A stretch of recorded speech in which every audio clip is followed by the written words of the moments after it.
both of them are based on the idea of occasions and gathering. When with the prayer cushions, it's based on the idea where women usually meet, and young women actually meet on Wednesdays for church service, prayer services.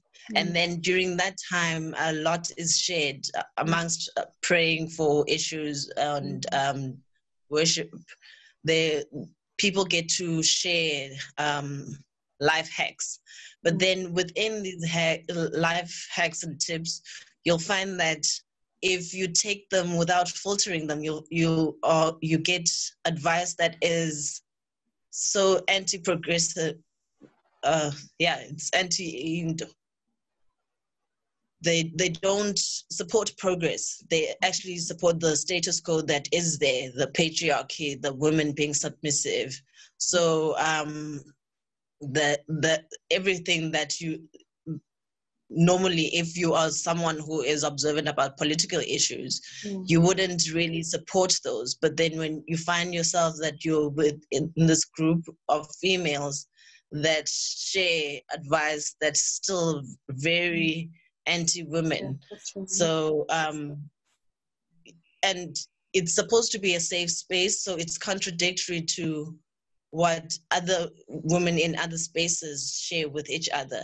So I decided that the prayer cushions, to allude to the prayer gatherings, and then the Ankara material, it's typically associated with females, because anytime there's an occasion, now traditional is the new fashion trend, so they use Ankara material for their clothes. So use that to make the wording for whatever advice that is unsolicited that women get from these gatherings. So to shine the light in saying that, you know, there are things that are just not needed, like, because we trust each other in these groups. Yet if we're going to be sharing such things, then it's not healthy. It's not healthy for us. It's not healthy for society and our roles in society as females. And then the plates are a contradiction to that. Plates, usually when there's an occasion, people borrow plates from their neighbors so that they have enough plates when they have to serve the food. And in that time when the women are gathered and preparing, they share life hacks in those in that type of gathering. But the nice thing about that is that now, when people are preparing for occasions, it's a less structured gathering. So the language is informal. Even the talking is, the topics that are being discussed are very informal. So, and you find that there are some feisty ladies that will give you advice that is very progressive, and then the occasion. So I decided, the idea was to write those down, because those are just moments where you're like, I didn't know that my aunt was so feisty. I didn't know that she had this kind of fire in her. So whatever advice that the women share at that in those gatherings, I thought that I should paint them onto the plates so that they are served to the people. So the one is a contradiction of the other.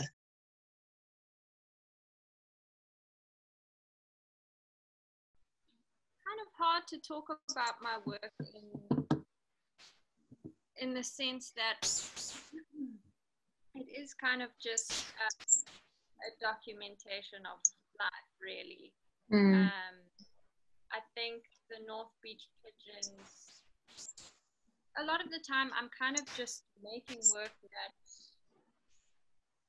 it's almost like just photographing something that you see.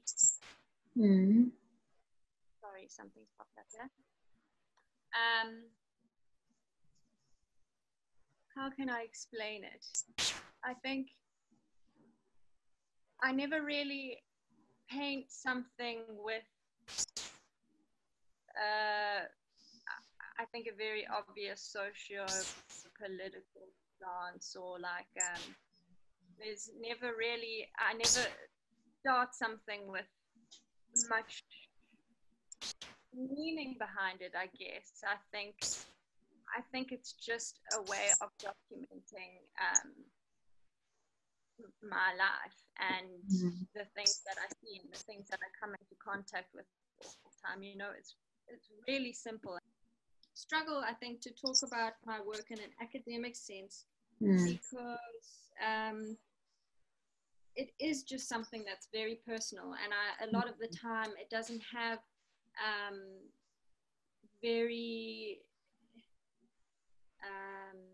it's just got, it holds a lot of personal experience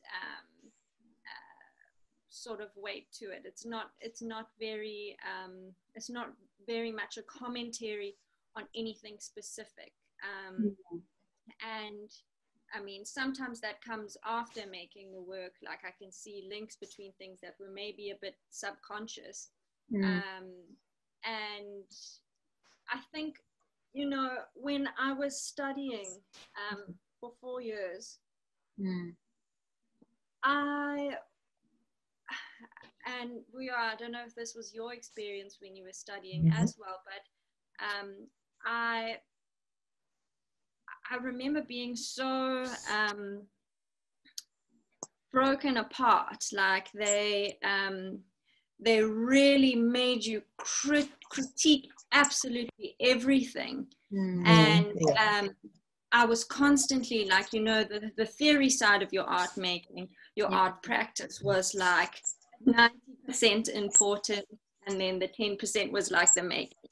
And I think it got to a point for me where my art making became so rigid, and I was you put into why you're making it rather than what you're actually making.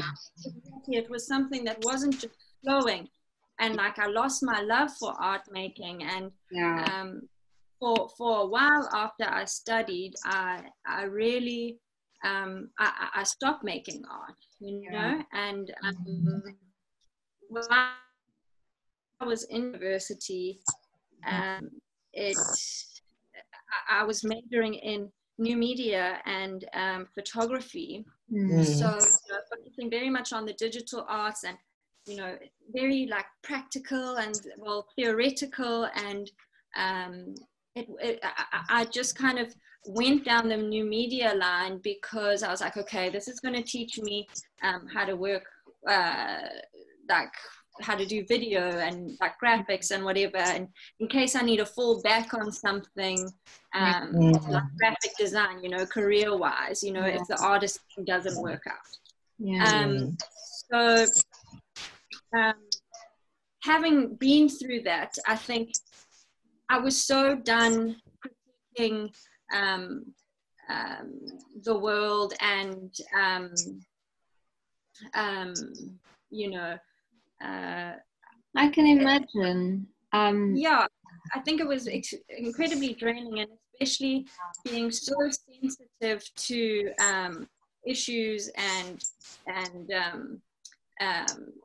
you know, all that stuff. Like, I wanted to almost escape that, and that is when I moved back to Durban. I stopped making art for a while. Like, I just felt like I couldn't do it, and then I just started painting because I was like, I did maybe like a term or like a couple weeks in my first year of painting because I didn't take it any further, and so I was like, okay, I don't really have that much formal training around painting, so it doesn't feel as stiff. Like, there's room for me to explore this on my own. And so then I just started, I picked up a paintbrush and I just started painting. I was like, I've always wanted to try just getting loose on a big canvas, and my style up until then had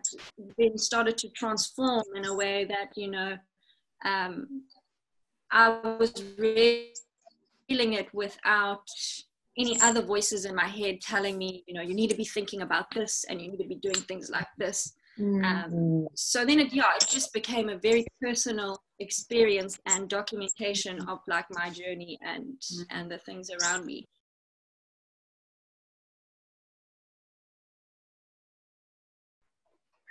You know, it's really interesting because I've always had a very deep fear of birds since I was a child. And for some reason, and I've thought about it a lot recently, that, you know, I keep painting birds. Yeah. And I don't know what it is. Maybe I'll figure it out through discussing it now with you. Yeah. I think in terms of the North Beach Pigeons, my relationship with them, you know, began as a young child, you know, going down to the beach, and there were just those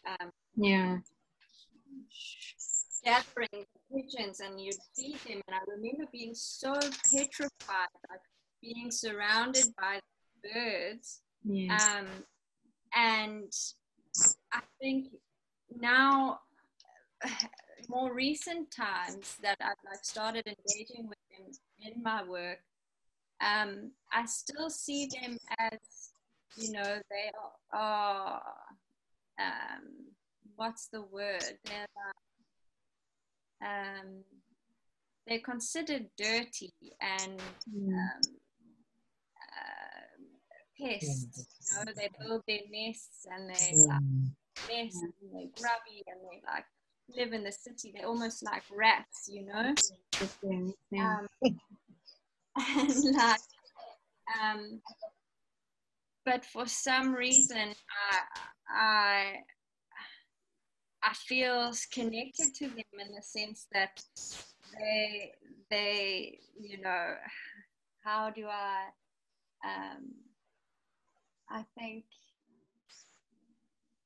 they're living beings who are here just trying to do what everyone else is trying to do, survive, have a home, and